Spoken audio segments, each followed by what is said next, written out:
देखते रहिए अटक ब्रॉडकास्ट। अस्सलाम वालेकुम, मैं हूं आपका मेज़बान हमीद अहमद अवान और आप देख रहे हैं अटक ब्रॉडकास्ट।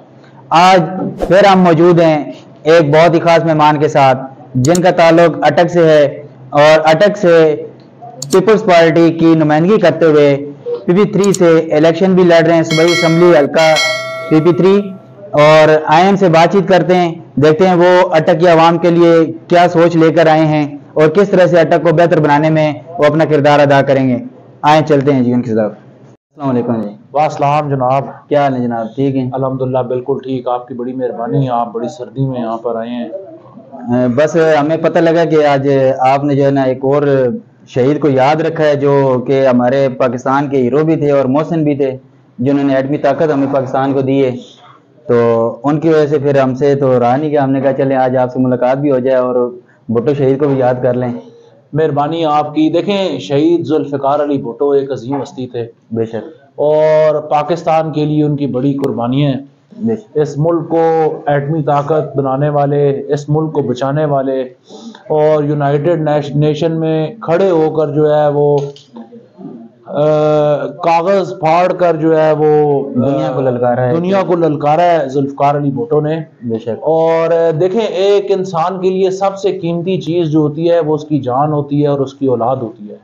और जुल्फ़िकार अली भुट्टो शहीद वाहिद इस पाकिस्तान के ऐसे लीडर थे, शायद दुनिया में वाहिद ऐसे लीडर होंगे कि जिन्होंने इस मुल्क की खातिर अपनी जान भी कुर्बान की है और अपनी औलाद भी कुर्बान की है। जब जुल्फ़िकार अली भुट्टो को जेल में पैगाम भेजा गया कि आप ये मुल्क छोड़कर जा सकते हैं, आपको हम फ्री हैंड देंगे, तो उस टाइम पर भुट्टो साहब के तारीखी अल्फाज थे कि I would rather die now but I would want to live in history. क्या बात है। तो अभी हम आजकल जैसे देख रहे हैं कि तमाम पार्टियों में ज़्यादातर यंग लोग आगे आ रहे हैं।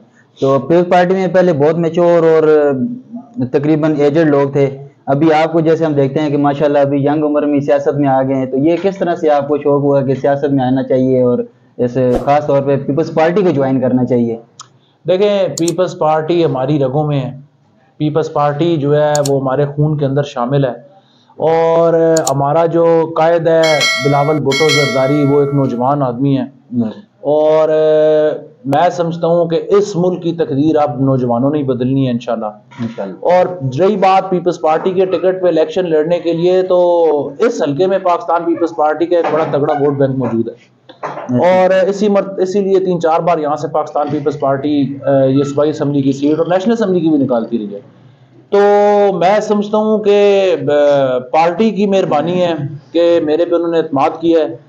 अपनी लीडरशिप का शुक्रिया अदा करता हूँ आसिफ अली जरदारी साहब का, बिलावल भुट्टो साहब का और बिलखसूस अपने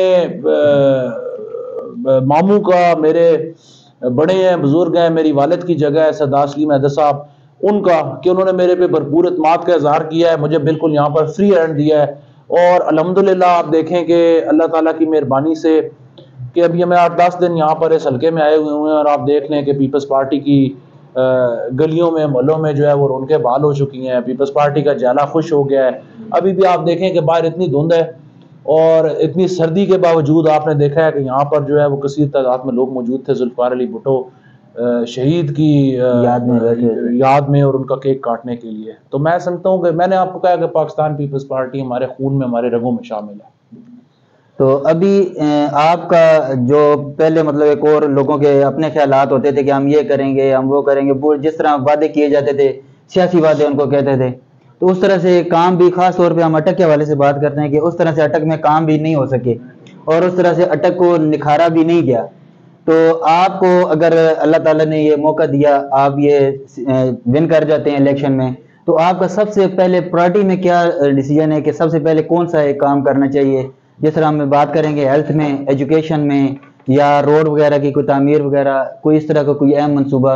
देखिए, मैं आपको बताऊं कि यहाँ पर अटक के लोगों ने जिन लोगों को इज्जत देकर असम्बलियों में भेजा है वो तमाम तर लोग जो है वो नायल थे और अटक में कोई जो थोड़ा बहुत काम हुआ है वो भी पाकिस्तान पीपल्स पार्टी के दौर में हुआ है। अटक की तारीख गवाह है इस चीज़ की, चाहे वो आप गाजी बरोता के हवाले से बात करें, चाहे आप उसको PF के हवाले से बात करें, पीपल्स कॉलोनी के हवाले से बात करें, इवन दो के यहाँ पर जो है वो MNAs मिनिस्टर्स रह चुके हैं, लेकिन पासपोर्ट ऑफिस भी यहाँ पर पाकिस्तान पीपल्स पार्टी लेकर आई है।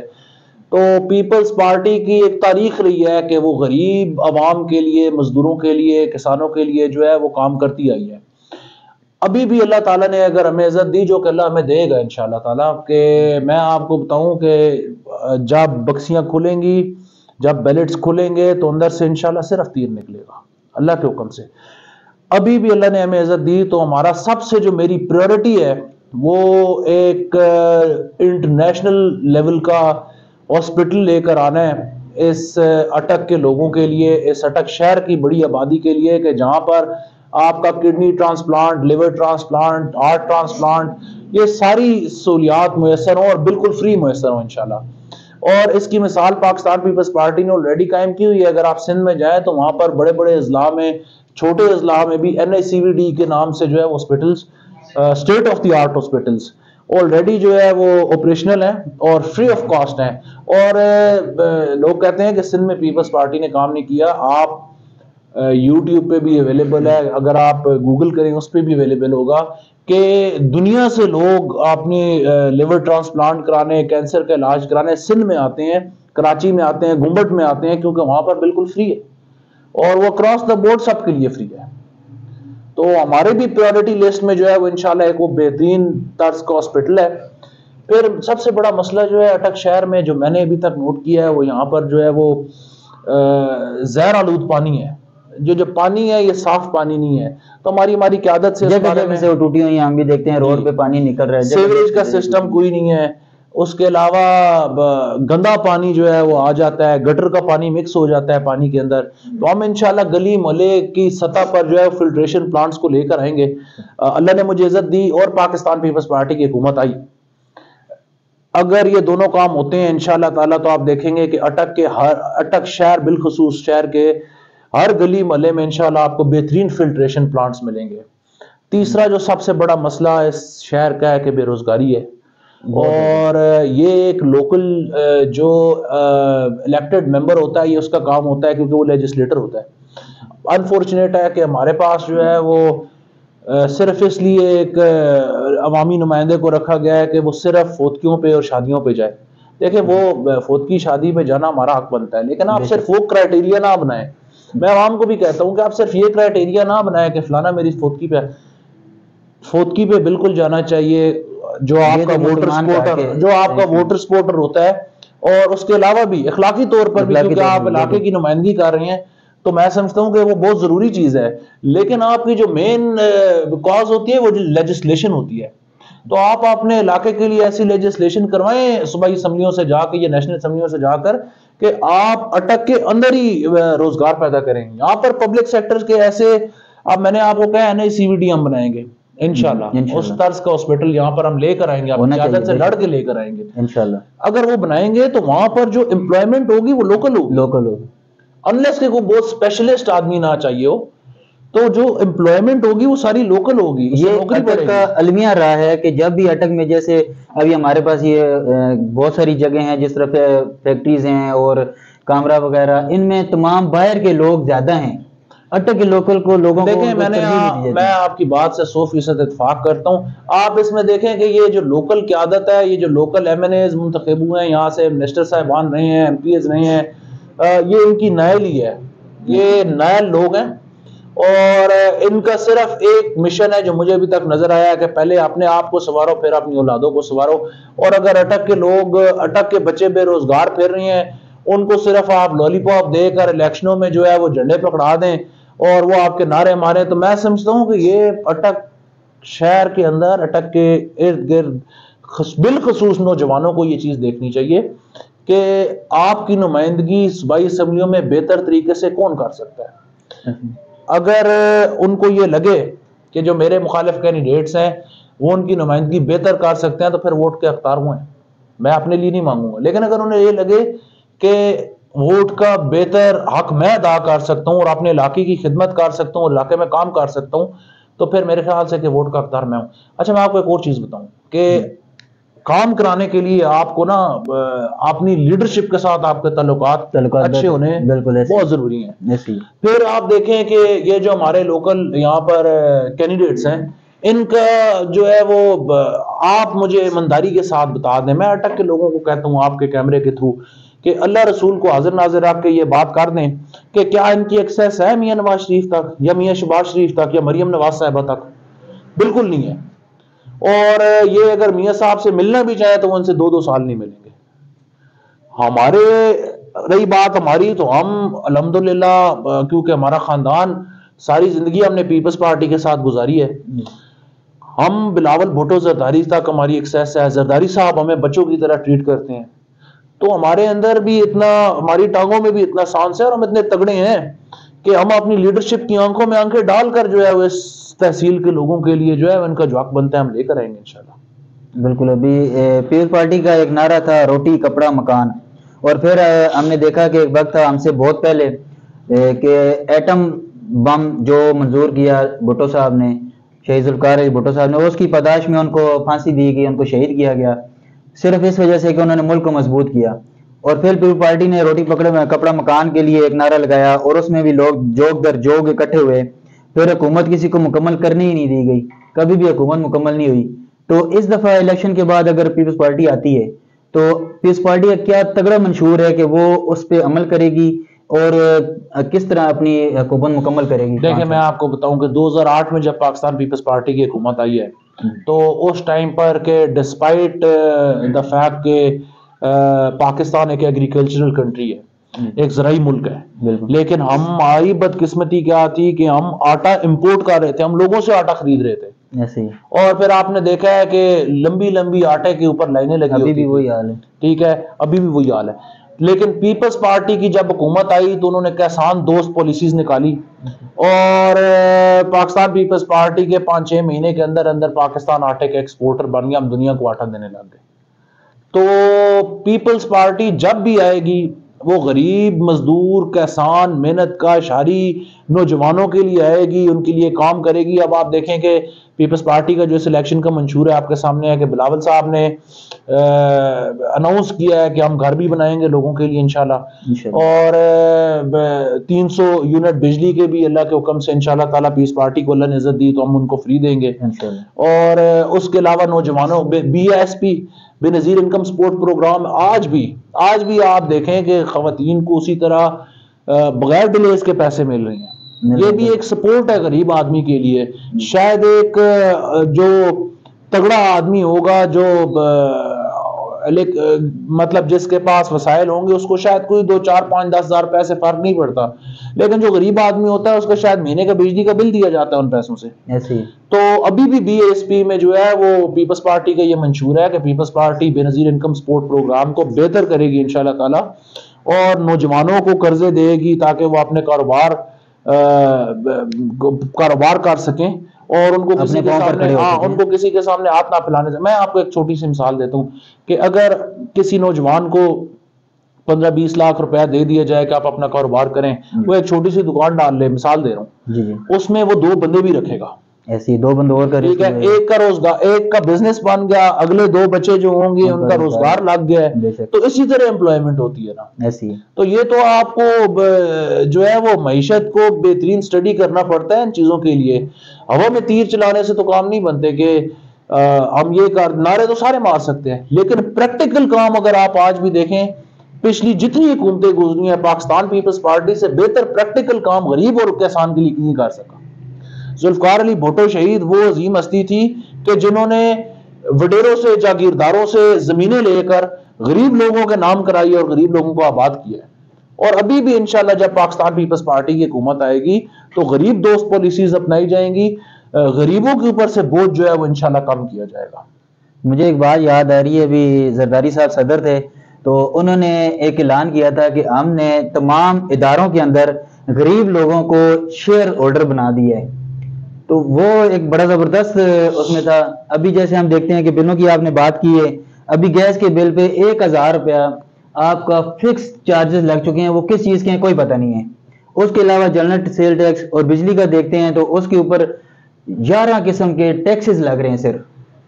तो क्या इस बारे में पीपल्स पार्टी का भी क्या मंशूर देखें, होगा? ये इस मुल्क की बदकिस्मती है जी कि हमने सारी जिंदगी मांगे तांगे पे काम चलाया है, और जब आपको याद है कि 2008 में पाकिस्तान पीपल्स पार्टी की हुकूमत आई तो जरदारी साहब चाइना गए और उन्होंने सी पैक्ट जो है वो चाइना के प्रेसिडेंट के साथ साइन किया, और बाद में फिर उसका क्रेडिट जो भी लेता रहे उससे कोई फर्क नहीं पड़ता, लेकिन मुल्क का भला होना चाहिए। जी बिल्कुल। आप और वो सी पैक जो है वो एक बहुत बड़ा मंसूबा है, जो आप देखें कि चाइना से लेकर और दूसरे पाकिस्तान की मईशत के लिए रीढ़ की हड्डी है, बिल्कुल। दूसरी जगह पर आपको कनेक्ट कर रहा है, आपकी ट्रेड इजी हो रही है, ऐसी है। और आपकी ट्रेड चीप हो रही है, सस्ती हो रही है आपकी ट्रेड, आपका फ्यूल एक्सपेंसेस कम आ रहे हैं। पहले आपको पूरा समंदर फिर के दूसरी साइड से जाना पड़ता था, ऐसी है। लेकिन आप जो है वो देखें एक सी पैक बड़ा बेहतरीन, और फिर उस पर लोकल एम्प्लॉयमेंट आई है। ये जो सड़कें बन रही हैं, रोड बन रहे हैं, टोल प्लाजाज आ गए हैं, ये लोकल लोगों को एम्प्लॉयमेंट मिल रही है, वहां पर हजारों के हिसाब से लोग यहाँ पर एम्प्लॉयड हुए हैं। फिर आप देखें कि पीपल्स पार्टी के दौर में ही जो क्या कहते हैं सरकारी मुलाजमीन है उनकी तनख्वाहों में 150-150% इजाफे हुए हैं। जो पेंशनर्स हैं उनकी पेंशन में जो है वो 100% इजाफे हुए हैं। तो 7% 7.5% हो रहा है जी।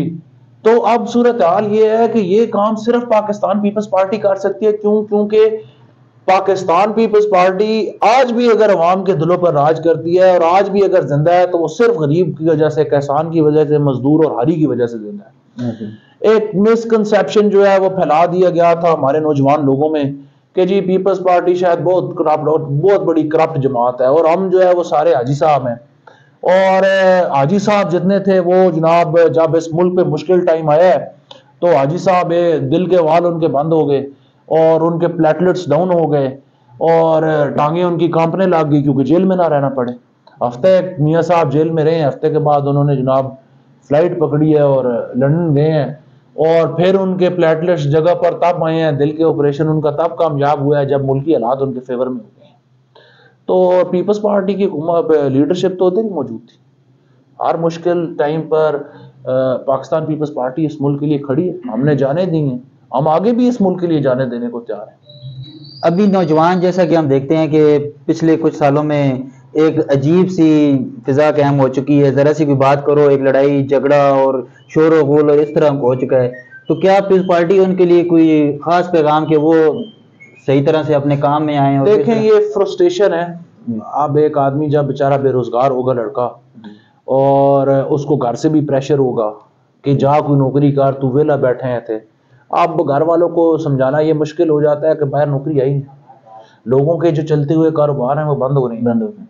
ठीक है, बड़ी बड़ी कंपनीज डिफॉल्ट की तरफ जा रही हैं और चली गई हैं। बिल्कुल। और देखे ना, आप जब एक बड़ी कंपनी डिफॉल्ट की तरफ जाती है तो इस कंपनी में मिसाल दे रहा हूँ, अगर 1000 बंदा काम कर होता है तो वो 10 बंदे रख लेती है, 990 बेरोजगार हो गया। बिल्कुल ऐसी है। और इस मुल्क में जो है वो कोई फाइनेंशियल ट्रांजैक्शन करने को तैयार ही नहीं है।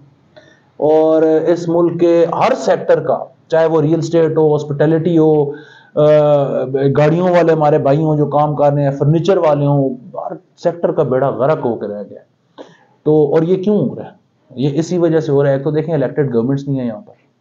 पिछले 1 साल से जो है वो हम मांगे तांगे की हुकूमत पे चल रही हैं, और वो सिर्फ एंजॉय कर रहे हैं, वो पॉलिसीज़ बना नहीं सकते, क्योंकि पॉलिसीज़ जब वो बनाते हैं तो उसके खिलाफ जो है पिटिशन दायर हो जाती है हाई कोर्ट में या सुप्रीम कोर्ट में कि, और बात भी ठीक है कि वो इलेक्टेड नहीं है, तो जब वो इलेक्टेड नहीं है तो वो पॉलिसीज़ नहीं बना सकते।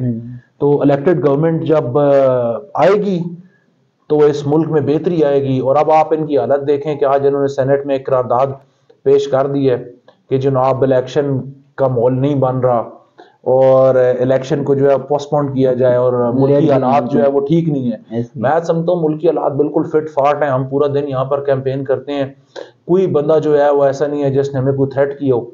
हम भी तो देखें कैंडिडेट्स है ना, किसी बंदे ने भी जो है वो उल्टा लोग हमें वेलकम करते हैं, फूलों के हार पहनाते हैं, फूलों की पत्तियां निछावर करते हैं। आपके करतूतों की वजह से आपके लिए थ्रेट्स हैं, अवाम के अंदर आपके लिए नफरत है, आपने इस अवाम का खून चूसा है, पिछले पता नहीं कितने सालों से आपने इस पंजाब की अवाम को बेवकूफ बनाया हुआ है। अब इन्हें पता है कि हम जाएंगे तो लोग जूते मारेंगे गलों में, आप इनके गलों में जो है वो जूतियों का हार पहनाएंगे, तो इसलिए इनके लिए माहौल साजगार नहीं हो रहा। इनके लिए माहौल साजगार हो भी नहीं सकता, क्योंकि देखें वो कहते हैं once a corrupt is always a corrupt। ऐसी तो ये करप्ट हैं, ये इस मुल्क के दुश्मन हैं, इस मुल्क के साथ इन्होंने दुश्मनी की है और ज्यादती की है इस मुल्क के साथ। इस मुल्क का बेड़ा गर्क करने में मुस्लिम लीग नून का सबसे बड़ा हाथ है। अपनी जाती अना की खातिर, अपनी जाती मफाद के खातिर इन्होंने इस मुल्क का बेड़ा गर्क किया हुआ है। और अब भी आप देख लें कि इनकी अड्डरमी देखें कि 8 तारीख को इलेक्शन है और आज गालिबन 5 तारीख है। आज 5 तारीख को ये पिटिशन सेनेट में करारदाद मंजूर करवा रहे हैं, 1 महीना रह गया कि इलेक्शन को पोस्टपोन करें जी। दहशतगर्दी, हमें तो कोई दहशतगर्दी इस मुल्क में नजर नहीं आ रही। अमन अमान की सूरत हाल बेहतरीन है। दहशतगर्दी अगर है भी तो कोई आप ही को करवा रहे हो तो मैं नहीं पता उस बारे में, लेकिन बजायर तो सब ओके की रिपोर्ट है, कोई दहशतगर्दी नहीं है। हमारी फौज ने बहुत कंट्रोल किया है, जैसे वजीरिस्तान में बड़ी कुर्बानी है इस मुल्क के लिए जी। और फिर देखें जब मुश्किल टाइम आता है, करतूत इनके अपने गंदे होते हैं और चढ़ाई ये फौज पे कर देते हैं। और आप देखें कि जब जब ये हुकूमत में आए हैं तब तब इनका जो है पाक फौज के खिलाफ कॉन्फ्लिक्ट हुआ। हालांकि फौज ने हर महकमे के अंदर इतनी काम करके दिए हैं कि इस मुल्क को निखारा है, दुनिया में दिखाया है कि ये महकमे ठीक है। देखें इसमें कोई दो राय नहीं है, हमारा फख्र है। अब ISI is top intelligence agency for a reason. देखें ऐसे कोई मतलब पूरा दुनिया में इतनी हर मुल्क में आर्मी है तो हम नंबर 1 पर हैं, उसका कोई वजह होगी तो हम नंबर 1 पर हैं जी। और इस मुल्क के लिए कुर्बानियां हैं, हमारे जवान डेली बेसिस पे शहीद होते हैं और उस फौज की वजह से, उन जवानों की वजह से, उन शोधा की वजह से इस मुल्क के अंदर दहशतगर्दी आ ही नहीं सकती। तो अगर अब ये इलेक्शन से भागने का एक फॉर्मूला है, आपने देखा है जब भी ये इलेक्शन जीते हैं या आ रहे हैं इन्होंने फौज पे चढ़ाई की है। मैं समझता हूँ फौज को भी अब ये चीज समझनी चाहिए कि मुल्क दुश्मन कौन है और पाकिस्तान आमी कौन है। अवाम को भी ये चीज समझनी चाहिए कि मुल्क दुश्मन कौन है और मुल्क आमी कौन है। तो मैं लोगों को भी ये मैसेज कन्वे करूंगा कि आप अपने कैंडिडेट्स को देखें, उनका बैकग्राउंड देखें और नौजवान लोगों को आगे लेकर आए। हमारा ताल्लुक पाकिस्तान पीपल्स पार्टी से जरूर है, मैंने आपको बताया कि मेरी रगों में पीपल्स पार्टी है, लेकिन अगर किसी जगह पर पाकिस्तान पीपल्स पार्टी मुल्क दुश्मनी की साइड पर जाएगी तो मैं सबसे पहला बंदा हूंगा जो पीपल्स पार्टी के खिलाफ खड़ा होगा, क्योंकि हम